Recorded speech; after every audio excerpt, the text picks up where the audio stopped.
नमस्कार. RTE मधून admission मिळालं, खूप छान. पण आता शाळा पैसे मागतीये पुस्तकांसाठी, युनिफॉर्मसाठी. अनेकांना हा अनुभव येतो. मग त्या मोफत शिक्षणाचं काय झालं, हाच प्रश्न पडतो ना.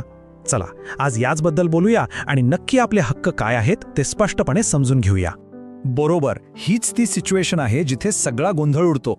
एकीकडे वाटतं की सगळं मोफत आहे आणि दुसरीकडे शाळा चक्क हजारो रुपये भरायला सांगते. टेन्शन येणं, गोंधळ होणं अगदी स्वाभाविक आहे. पण थांबा, यामागे कायदेशीर बाजू आहे जी आपल्याला माहीत असायलाच हवी. ओके, मग जास्त वेळ न घालवता आपण थेट मुद्द्यावरच येऊया. कायदा काय म्हणतोय याबद्दल? कारण बघा, कोणत्याही कन्फ्युजनवर सगळ्यात परफेक्ट उत्तर हे कायद्यातच मिळतं. कायद्यातल्या तरतुदीच आपल्याला बरोबर मार्ग दाखवतील. हे बघा, इथे महाराष्ट्र शिक्षण हक्क नियम 2011 मधलं एक खूप महत्वाचं वाक्य आहे.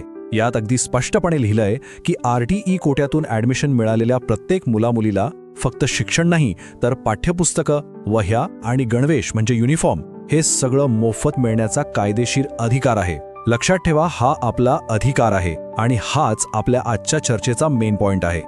आता हा जो शब्द आहे ना, मोफत शिक्षण, याचा नेमका अर्थ काय? आपल्याला वाटतं फक्त शाळेची फी माफ, पण नाही. कायद्यानुसार मोफत म्हणजे शिक्षणाशी जोडलेल्या प्रत्येक खर्चातून पालकांना सुट्टी. म्हणजे काय? तर पालकांच्या खिशावर 1 रुपयाचाही भार पडायला नको. इतकं सरळ आणि सोपं आहे हे. बरं, कायदा जर इतका क्लिअर आहे तर मग शाळा पैसे का मागतात, हा प्रश्न मनात आलाच असेल, बरोबर? चला, आता नाण्याची दुसरी बाजू पण बघूया. म्हणजे आपल्याला कळेल की शाळांची नक्की अडचण काय आहे आणि हा वाद मुळात का सुरू होतो. आणि इथेच खरा प्रॉब्लेम सुरू होतो. हक्क विरुद्ध वास्तव. एका बाजूला कायदा म्हणतो की पालकांना सगळं मोफत मिळायला पाहिजे, हा त्यांचा हक्क आहे. पण दुसऱ्या बाजूला शाळांचं म्हणणं काय आहे की सरकार आम्हाला फक्त ट्युशन फी परत देतं, पुस्तकं आणि युनिफॉर्म सारख्या बाकीच्या खर्चाचे पैसे देतच नाही. आणि मग ते पैसे वसूल करण्यासाठी शाळा थेट पालकांकडे येतात. आता हा वाद इतका वाढलाय की सरकारला यात लक्ष घालावंच लागलंय. आणि चांगली गोष्ट ही आहे की शासनाने आता पालकांच्या बाजूने एक महत्त्वाचं पाऊल उचललंय. शाळांना एक कडक इशारा दिला गेलाय, ज्यामुळे आता तरी हा प्रश्न सुटेल अशी आशा आहे. आणि हा आहे तो शासनाचा आदेश, एकदम क्लिअर कट. सरकारने शाळांना ठणकावून सांगितलंय की पैशांच्या परताव्याचा जो काय मुद्दा आहे तो तुमचा आणि सरकारचा आपसातला विषय आहे. त्यासाठी पालकांना मध्ये ओढायचं नाही. त्यांच्याकडून पैसे घेणं हे पूर्णपणे बेकायदेशीर आहे. विषय संपला. पालकांचा आणि या वादाचा काहीही संबंध नाही. आणि ही रक्कम काही छोटी नाहीये. विचार करा, काही शाळा चक्क 5 ते 10 हजार रुपये मागतात पुस्तकं आणि युनिफॉर्मसाठी. ज्या शिक्षणासाठी कायदा म्हणतो 1 रुपयाही खर्च करू नका, तिथे एवढा मोठा आर्थिक भार पालकांवर टाकणं हे किती चुकीचं आहे, नाही का? चला तर मग आता सगळ्यात महत्त्वाच्या भागाकडे येऊया. माहिती तर मिळाली, पण आता करायचं काय? जर शाळा पैसे मागायला आलीच तर आपण नक्की कोणती पावलं उचलायची? अजिबात घाबरायचं नाही. कायदेशीर मार्गाने या सिच्युएशनला कसं हँडल करायचं याची ही एक सोपी ॲक्शन प्लॅन आहे.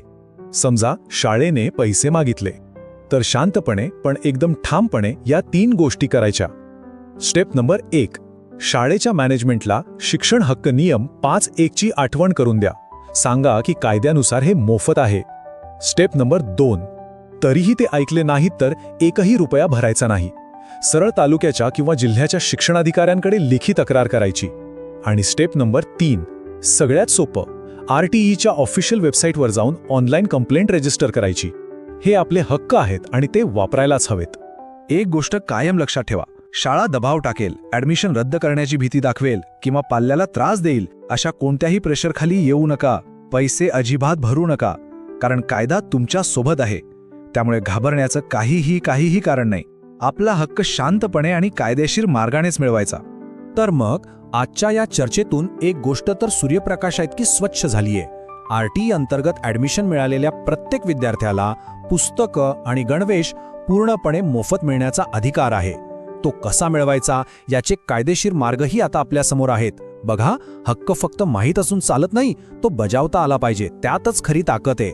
आता खरा प्रश्न हा आहे की आपला हा हक्क समजल्यावर तो बजावण्यासाठी खरंच पाऊल उचललं जाईल का?